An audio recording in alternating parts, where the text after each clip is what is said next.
नमस्कार, सनातन विचार श्रृंखला में आपका स्वागत है। इस वीडियो के अंदर दो दोस्तों की कहानी है जो केवल हंसने के लिए है और साथ में एक छोटा सा ज्ञान भी मिलने वाला है। वह कहानी आप सुने उससे पहले दोस्ती की कहानी जो है वह श्री रामचरितमानस के किष्किंधा कांड के अंदर जो है, जब भगवान श्री राम और सुग्रीव में दोस्ती होती है तो भगवान श्री राम सुग्रीव को अपनी मित्रता पर विश्वास दिलाने के लिए कहते हैं। वह चौपाई सामने है। आगे कह मृदु बचन बनाई, पाछे अनहित मन कुटिलाई, जाकर चित्त अहिगति संभाई, अस कुमित्र परिहरे हिम भलाई। इसका मतलब है जो सामने तो बना बना करके वचन बड़े ही सुंदर सुंदर कोमल कोमल वचन बोलता है और पीठ पीछे बुराई करता है, साथ में मन में कुटिलता रखता है। इसलिए मेरे भाई, इस तरह जिसका मन सांप की चाल के समान टेढ़ा हो, ऐसे कुमित्र को त्यागने में ही भलाई है। यह भगवान श्री राम वानरराज सुग्रीव को कह रहे हैं और भगवान श्री राम ने फिर मित्रता निभाई भी उसी स्तर की। सुग्रीव को उसके भाई बाली से मुक्ति दिला करके और वापस उसको वानरराज बनवाया।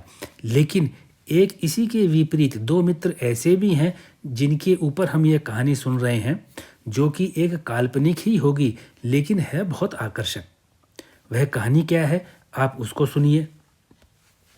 दो मित्रों ने एक साथ गुरुजी के पास रह के अध्ययन किया और अध्ययन में सफल होने के बाद में वे दोनों अपने अपने घर अपने अपने परिवार की दिशा में चल पड़े।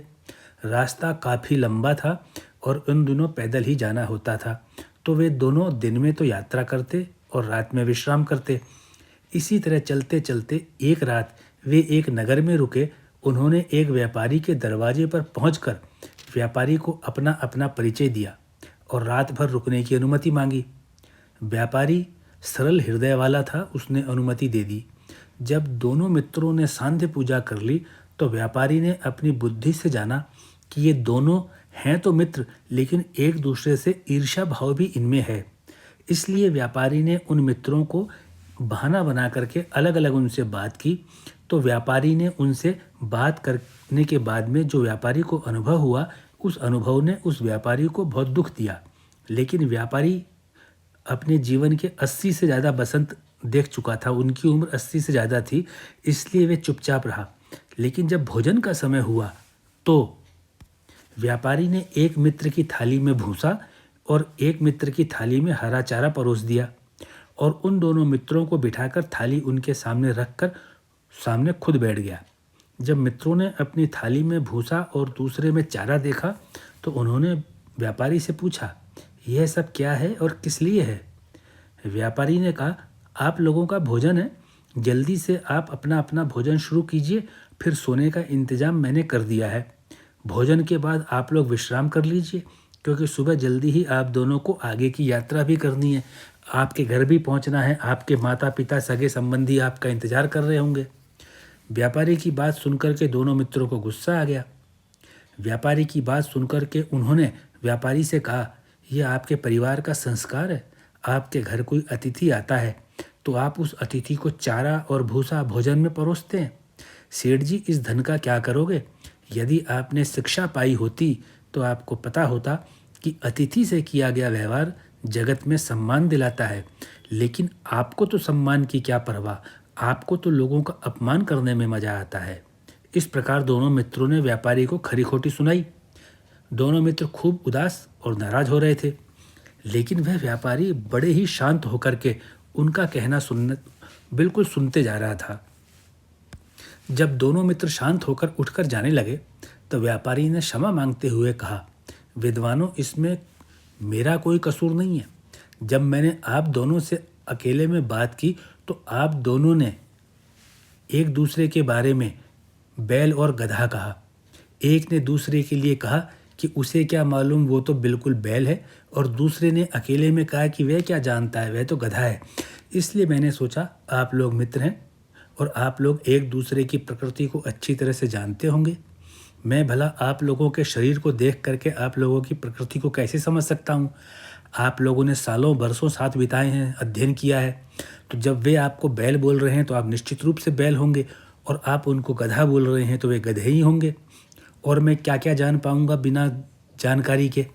तो जो आप लोग एक दूसरे के बारे में जानते हैं और वही मुझे बताया आपने, तो मैंने वैसा ही किया। एक को बैल माना तो बैल का भोजन भूसा उसके सामने रख दिया, इसलिए मैंने एक थाली में भूसा परोस दिया।